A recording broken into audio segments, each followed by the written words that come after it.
8, State of Texas versus Jacqueline C. Sanchez. Can I have parties announced for the record for the state? Daniel Escobar for the state of Texas. Defense? Karen Corey for Jacqueline Sanchez, defendant, Your Honor. Are you Ms. Sanchez? Yes, ma'am. I'm going to show you what's entitled Motion to Enter Adjudication of Guilt and Revoke Community Supervision. Did you review that document with your attorney? Did you understand it? Yes, ma'am. Are you the same Jacqueline C. Sanchez who was placed on deferred adjudication in 2021, CR 7498, for the offense of possession of a controlled substance, penalty group 1, 4 grams to 200 grams, on December 10th, 2021 for a period of 3 years? Is that you? Yes, ma'am. All right, state. Violated condition number 2, on or about the 12th day of February 2024 in Bexar County, Texas, the defendant, Jacqueline C. Sanchez, did then and there fail to submit to drug testing as directed by the court officer, supervision officer, and or a duly authorized agent of the court in violation of condition number 2. How do you plead to that? True or not true? True, ma'am. Your Honor, state we resolve the violations. Any objection? No. Did you understand by pleading true to violation of condition number 2, the court could find it true, grant the motion, find you guilty, sentence you up to 20 years in prison and up to a $10,000 fine? Yes. Knowing that, do you still wish to plead true to violation of condition number 2? All right, you're whispering. Yes, ma'am. All right. Court will find violation of condition number 2 true. Is there a proposed agreement? Yes, Your Honor, it's for 2 years TDC. That is our proposed agreement, Your Honor. All right, why should I give her the minimum? What has she done on probation? Judge, I can tell you that she did complete drug court. Unfortunately, she kind of fell short in reentry court. She had tons and tons of negative UAs. She had been working really, really hard. I believe that the underlying offense was 7 grams. So I know it's 4,200, but it was closer to the 4 than it was 200. And so she does have, I think, 139 days in jail. She just really just wants to put this behind her and move on with her life. She tells me she's been working for 2 years at the Tower of Americas. She's hoping they'll keep her job open for her, depending upon how, if you follow the recommendation, how long it takes for her to parole. She's got a house that she bought. Her kids are living in it. They've been paying the rent. She's hoping that will sustain itself while she's gone. But she just wants to put this behind her and move on. But she did do a significant amount of work on this probation. All right, do you want to raise your right hand for me, please? Do you solemnly swear and affirm the testimony you give will be the truth and nothing but the truth, so help you God? Yes. All right, you can lower your hand. State your name for the record. Jacqueline C. Sanchez. All right, why didn't you do well in drug court? I'm sorry, what was that again? Why did you not do well in felony drug court? I didn't have the money to pay for the UAs, ma'am. No.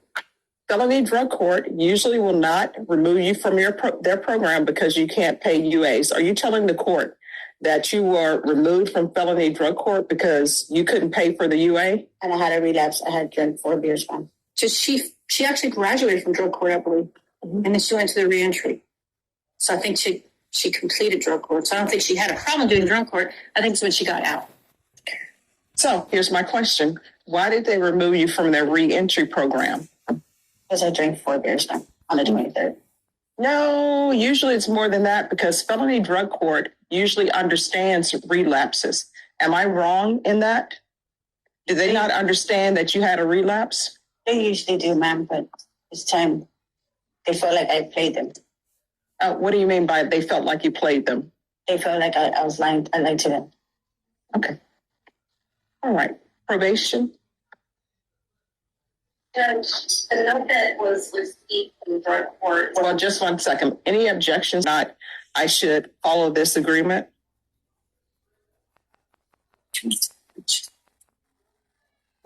Okay. And also, they found on my phone that I was trying to get, methadone for a friend because he relapsed and he was trying to get clean, and that's what I was doing. And I had somebody else ask me I was looking for marijuana for somebody. Wait a minute, what? I was looking for marijuana for somebody. They asked me to look for it. They text me if I could find it for that. I told them, yeah, but I never got to doing that. Oh, so now we're getting to the point. So you were in felony drug court in the reentry program, and you were looking for drugs for other people. I think she was looking for methadone and possibly marijuana. She's not the perfect probationer, but that's what she told me, Judge. I don't think it was. I made a mistake, Judge. I'm sorry about that. Nope, you made choices. They're not mistakes, they're choices. All right, is there anything else? Judge, again, we just ask that you consider the fact that she did spend a lot of time in drug court. She has been straightforward with you, I believe. And ask you to follow the state's recommendation of 2 years TDC. All right, and do you want me to hear from probation or no, counsel? Sure. I don't think my client's trying to hide anything, Judge. Okay. Probation? The information that was received from the felony drug court was she did finish the program successfully. However, during the aftercare portion,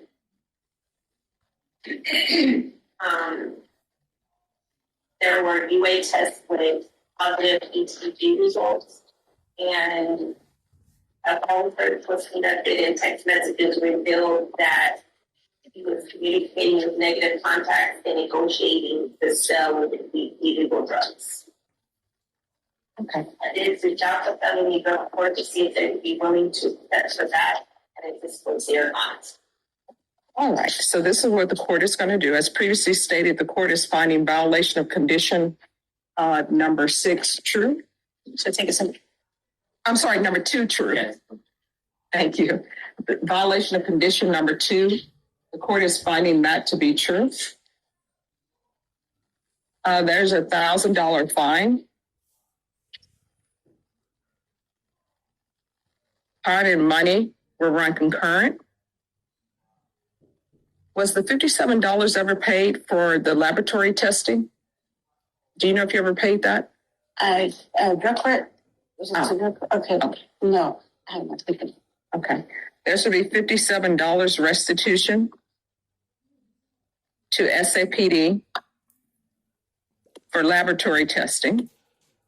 If you would like, I could have you referred to the therapeutic community.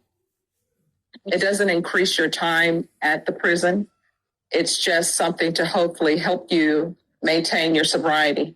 Okay, I'll take that. All right, therapeutic community. Court's going to sentence you to 6 years in prison and give you credit for any time served.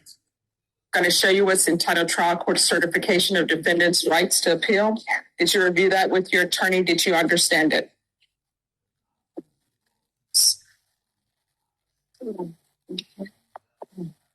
Did you review that with your attorney? Did you understand it?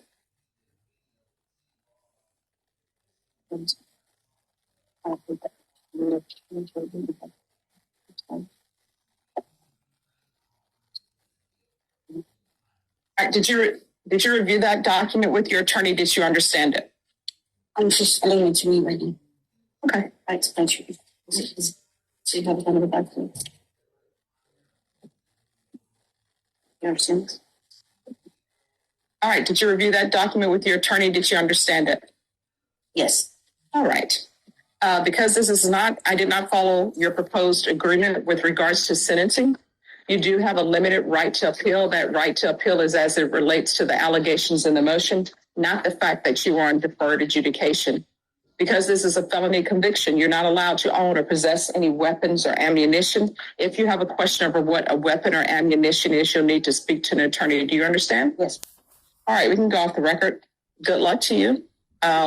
Even though you're going to the prison, if you get out of prison and you need help, you feel as though that's not being addressed, so you don't know who to contact, felony drug court is always available, okay? Okay. Thank you. Okay, thank you. Good luck to you.